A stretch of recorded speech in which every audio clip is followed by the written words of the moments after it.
Worth Music.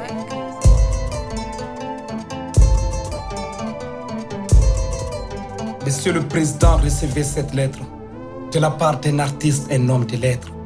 En ma qualité de bas représentant autoproclamé, j'ai le devoir pressant et exaltant de vous dire certaines vérités. Il peut paraître impertinent d'interpeller un président. Certains de vos proches vous diront même que je suis un opposant. Rassurez-vous, Monsieur le Président, je ne suis qu'un citoyen lambda qui vous dit tout haut ce qui se dit tout bas. Je sais que vous êtes confronté à d'énormes difficultés. Crise financière, insécurité, pays très endetté. Face à toutes ces difficultés, vous appelez à l'unité. Car il est très difficile de gouverner un pays profondément divisé. Monsieur le Président, le Niger va mal.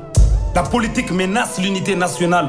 Même le championnat de lutte nationale censé renforcer la cohésion sociale est devenu de nos jours un fiasco national.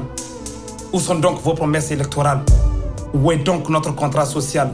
La mise en œuvre de votre programme est un devoir moral. À l'heure de la renaissance culturelle, on n'a pas de changement de mentalité et de modernisation sociale. Mais pourquoi pas de bonne gouvernance et de lutte contre la pauvreté? La situation économique du Niger est chaotique. Le trésor national agonise, c'est pathétique. L'opération Boulala est une mise en scène très comique. La renaissance culturelle est un discours politique. La loi de finances 2018 est pire qu'une bombe atomique. Taï Taouri n'est pas une fiction, c'est la réalité. Mais elle n'est pas une fatalité, c'est juste une question de volonté. Une volonté sans projet est une utopie. Une ambition dont on n'a pas les moyens est une maladie.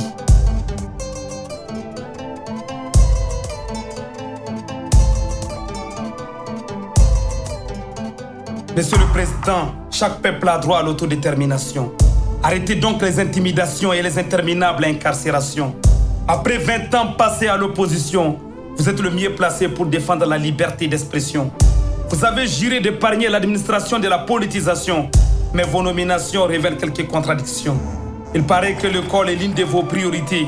Une école abandonnée avec un budget très limité, des classes surpeuplées, des grèves illimitées, des enseignants mal formés et souvent mal payés. Pourtant, vous l'avez reconnu, c'est cette école qui vous a tout donné. Sur le plan sanitaire, le constat est amer. Gratuité de soins jusqu'à l'âge de 5 ans. Mais à chaque consultation, des ordonnances sont livrées. Où est donc la gratuité? Comment peut-on acheter des médicaments avec les frais de nos condiments? Sur le plan sécuritaire, les tragédies continuent. Nos forces de l'ordre succombent sous les balles des bandits armés. Et c'est là, au vu et au su des forces étrangères censées nous protéger. Monsieur le Président, vous avez juré de répondre aux aspirations du peuple. Juré de promouvoir la dignité réelle du peuple.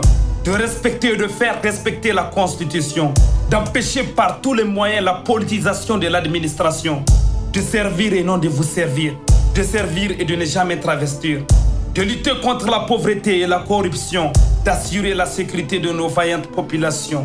Mais loin de toutes ces bonnes intentions, l'injustice et la corruption ont émaillé votre gestion. À quand le changement, la vraie indépendance, lorsque nos projets de loi sont dictés par la France? J'adore l'insolence des mots quand règne le silence. Je préfère leur innocence en période de bonne gouvernance.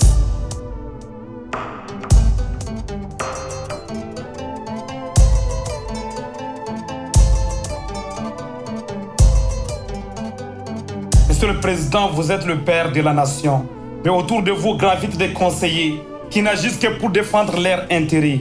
Dès qu'une voix est discordante, on préfère parler d'ethnie ou de région. Comme si votre pouvoir repose des simples considérations. Il est temps d'arrêter cette hypocrisie, de travailler sans relâche pour votre propre salut. Que l'amnésie de vos proches ne se transforme pas en maladie. Votre premier mandat a recueilli plus de voix à Tillabéri. Monsieur le Président, à présent je suis à la fin de ma lettre. Elle résonne comme un procès, mais elle est loin d'être une attaque. Devant l'urgence de la situation, prenez de la distance. Prenez vos responsabilités, tout n'est pas perdu d'avance. Les défis sont nombreux, ensemble nous pouvons les relever. Soyez à l'écoute de Dieu et de vos sages conseillers. Laissez-vous guider par l'expérience de ceux qui vous ont précédés. En espérant une réponse de votre part, recevez l'expression de mes plus hautes considérations. Votre part représentant Big S.